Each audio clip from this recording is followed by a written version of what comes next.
Good afternoon. I'm Vicky Hartzler, Chair of the U.S. Commission on International Religious Freedom, or USERF. Thank you for inviting me to speak at your report launch event, which highlights the severity of ongoing Christian persecution in Burma. I'm sorry I'm not able to participate in person, but I appreciate this opportunity to share a few remarks with you today. USERF is an independent, bipartisan legislative branch agency created 27 years ago by the International Religious Freedom Act, or IRFA, in 1998.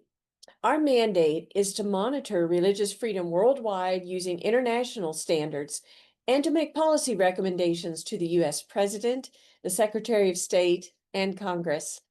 As outlined in our mandate, USERF publishes an annual report assessing religious freedom conditions in countries determined to be among the worst violators.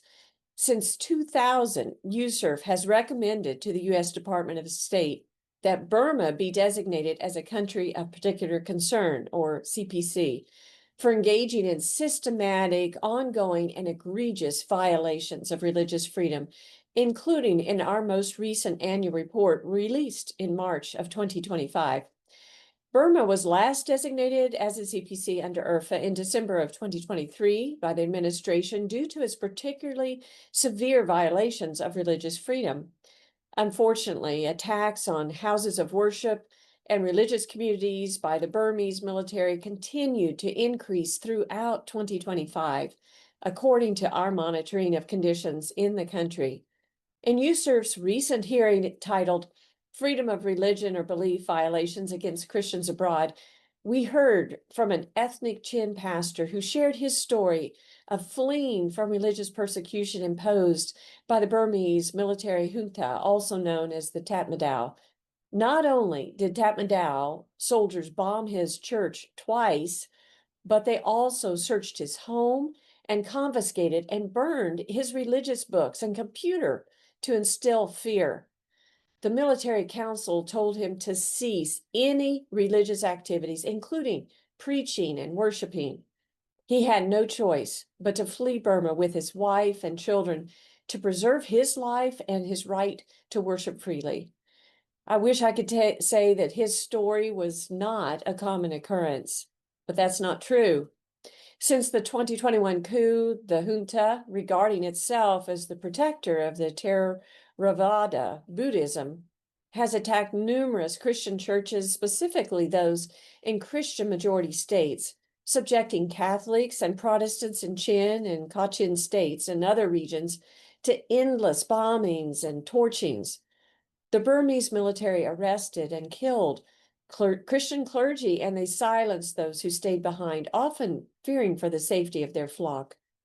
Just last month, the junta regime reportedly commanded all Christian churches within Kachin state townships to conduct their Christmas celebrations prior to December 20 to prevent any conflicts with a sham election the regime had planned to hold on December 28th. On Christmas Day, the junta carried out an airstrike on Midot Township in Chin State, targeting the predominantly Christian community on one of its most sacred religious holidays. In 2025 alone, Midot has been hit by over 30 aerial attacks, a testament of the military's deliberate tactic to demoralize the Christian community in the country. The Burmese military also abducted and forcibly conscripted Chin pastor Pomon Leon from the Assemblies of God Church in Yangon on his way home last November. The junta's treatment of religious leaders in Burma is alarming.